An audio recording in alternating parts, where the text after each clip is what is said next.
Saat ini saya bersama dengan Raymond Siahaan ya. Raymond Siahaan ini dulu pernah menjadi ketua Naposo PPSD Pomparan Punguan Sumba de Bata se-Jabodetabek ya. Iya. Nah, saudara-saudara, para pencinta YouTube channel kita, saya mau mewawancarai Raymond Siahaan. Saya Boy Tonggor Siahaan. Kita akan sedikit bercakap-cakap tentang bagaimana Naposo Batak bisa menjadi garda terdepan dalam pelestarian ataupun mengembangkan adat dan istiadat dan budaya Batak. Ya, kita relax aja ya. Iya.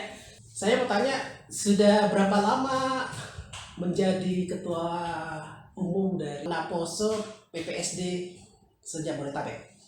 Iya. Oke. Terima kasih sebelumnya kepada Bang Boy Tonggor Siahaan. Iya. Saya Raymond Siahaan.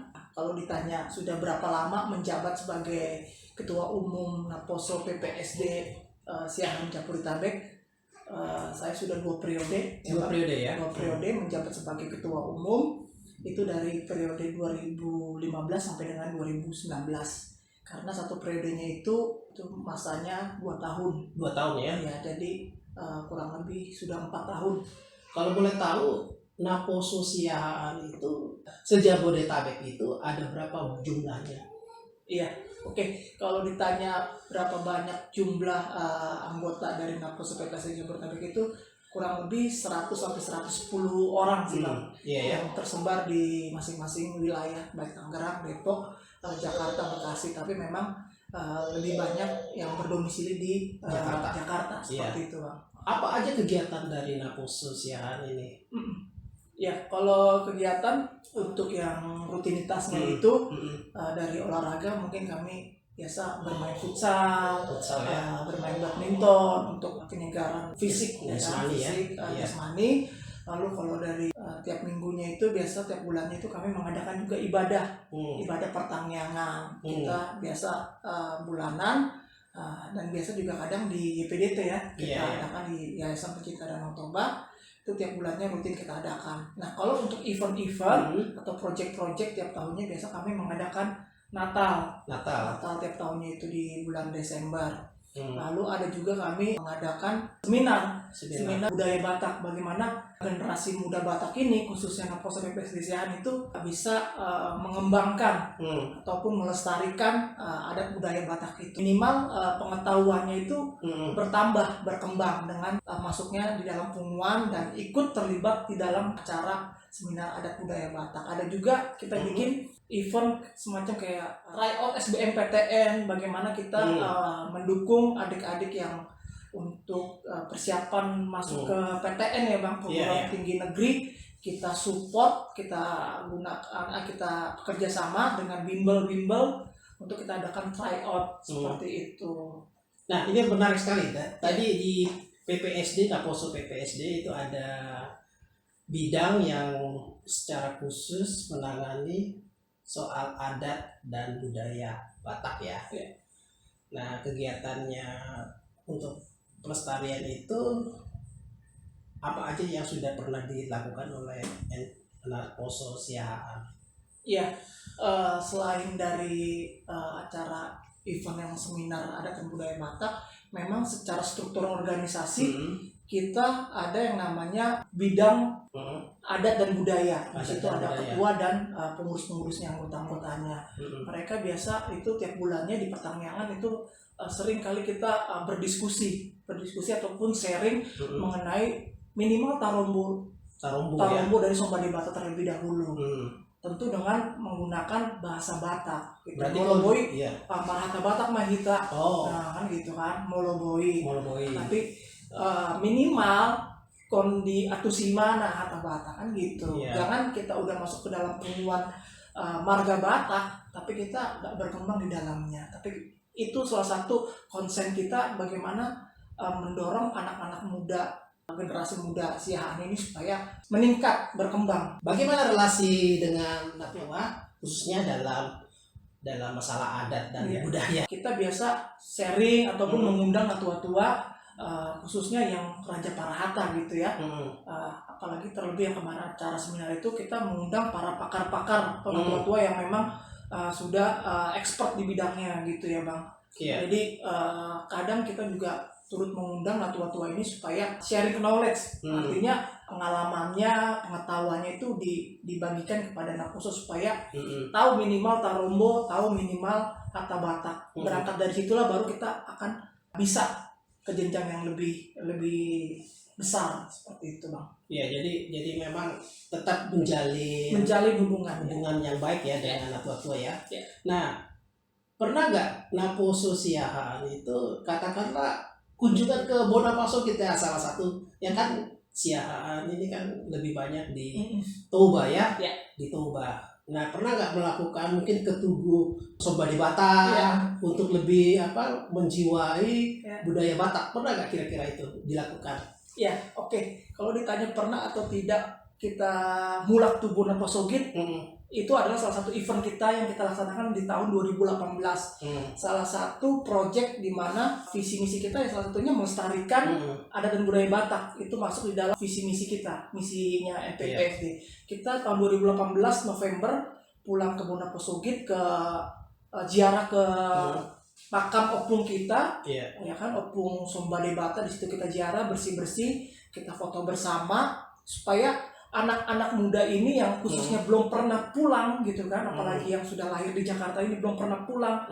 Bagaimana sih bentuknya kuburan opung kita? Tugu itu seperti apa sih? Di mana sih kan gitu kan? Letaknya di Baligi di Jalan Sombade Batak kan gitu. Minimal dia tahu gitu. Kalau kita tuh lahir dari opung kita ini, tanpa opung kita ini tidak ada, tanpa opung kita ini kita tidak ada. Gitu kan, bapak kita tidak ada, opung kita tidak ada gitu kan.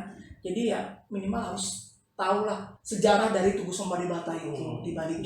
Pernah Bang, kita tahun 2018 pernah mengadakan program Mulak Tugu Bonapaso. Ya, menarik ya. Iya. Pasti seru ya. Seru sekali Pak, seru ya. Nah, terakhir untuk Ray nih. Iya, Bang. Pesan terakhir khususnya buat para Naposo ya. Tidak hanya Naposo PPSD, tetapi juga Naposo Batak lainnya. Apa pesan dari Ray sebagai yang bisa dikatakan sudah senior lah dibandingkan adik Naposo, apa yang bisa disampaikan kepada mereka? Yang bisa saya sampaikan yang pertama adalah untuk kita generasi muda Batak yang ada di Jabodetabek ataupun di Indonesia, yang pertama itu jangan malu menjadi orang Batak. Jangan malu. Terutama marga nggak perlu diumpetin. Kalaupun di KTP-mu tidak ada marga, ya kan, bikin di media sosialmu, bikin marganya Siahaan, ya kan? Atau marga lain ya. Atau marga lain, bikin. Sekalipun di KTP-mu tidak ada marga. Kadang kan kayak saya nih, Haris Raymond, tidak ada marga misalkan gitu kan. Tapi kalau saya isi absensi atau saya bikin di media sosial, baik itu IG, Facebook, gitu kan, ataupun YouTube, itu saya bikin ada Siahaannya. Artinya ada kebanggaan kita dan kita tidak malu untuk menjadi orang Batak. Berangkat dari situlah tentu baru kita ada keinginan untuk melestarikan adat dan budaya Batak itu, karena betul yang dibilang oleh Bang Boy, kita ini generasi muda ini sebagai garda terdepan. Untuk apa? Untuk menjaga dan melestarikan adat dan budaya itu. Kalau misalkan nanti generasi orang tua kita sudah tidak ada, putus di kita yang nol, tidak tahu akan adat dan budaya Batak kita gitu kan, itu repot sekali. Bagaimana nanti kita menurunkan ke anak-anak kita kan gitu kan. Yang pertama jangan malu dan banggalah menjadi orang Batak. Berangkat dari situ baru kita melakukan hal-hal yang kecil tapi step by step kita mulai untuk melestarikan dan menjaga adat dan budaya Batak. Yang paling penting lagi jangan lupa masuk ke dalam punguan karena sudah banyak Bang punguan, baik itu punguan marga, parsahut tahun, punguan gereja, ya kan. Jangan lupa masuk ke dalam punguan supaya knowledge-mu bertambah, dan dari situlah kamu bisa untuk bersama-sama untuk menjaga dan melestarikan adat dan budaya Batak. Seperti itu Bang. Jadi dua hal ya tadi yang disampaikan. Pertama memang menjaga identitas diri sebagai orang Batak itu penting. Penting sekali, karena itu menunjukkan bahwa kita orang Batak gitu ya. Yang kedua tadi jangan kita lari dari punguan. Ya, harus masuk ke dalam punguan, bergaul lah dengan orang-orang Batak supaya tahu persis bagaimana, misalnya nanti kalau misalnya adik-adik menikah gitu kan diadatin. Iya, kita bingung Iya. kalau kita sendiri aja nggak Iya. berkecimpung di situ. Iya. Gitu. Dan bagusnya kalau ikut punguan itu satu, kekeluargaan erat ya, erat sekali. Itulah hebatnya orang Batak, dalam kekeluargaan itu sangat erat sekali.